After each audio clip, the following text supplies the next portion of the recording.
What's up, YouTube? Aaron with Quality Service today out of Mebane, North Carolina. Real quick, I want to go over this little tank on your water heater. Thermal expansion tank.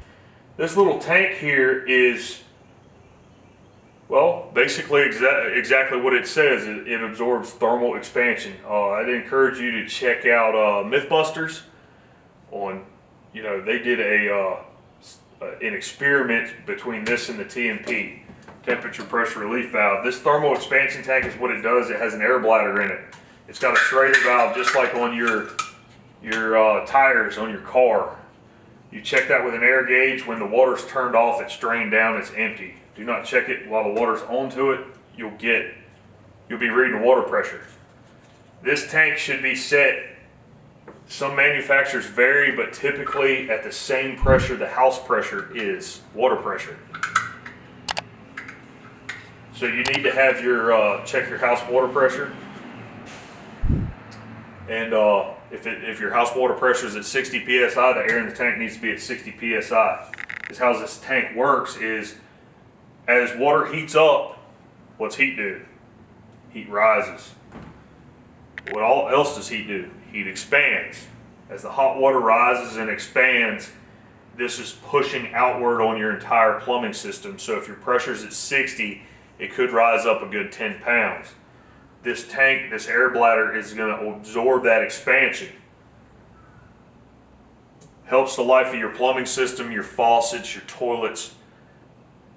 I'll make a video on water pressure, help explain that. Everything has a pressure rating on it and it can't exceed it.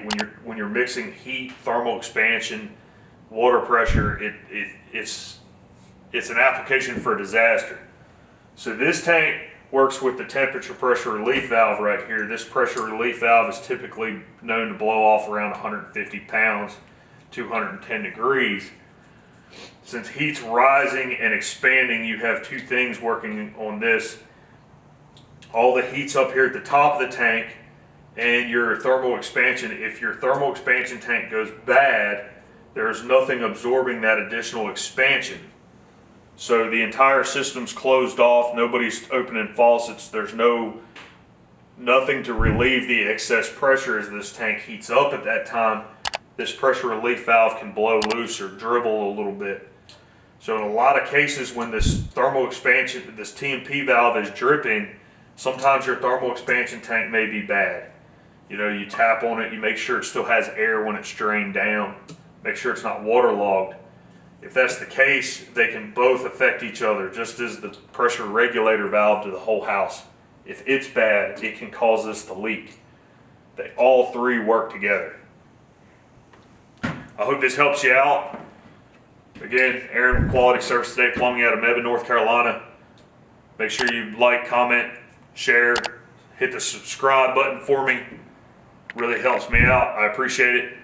I'll keep making some more content for you guys to follow and hopefully educate you a little bit.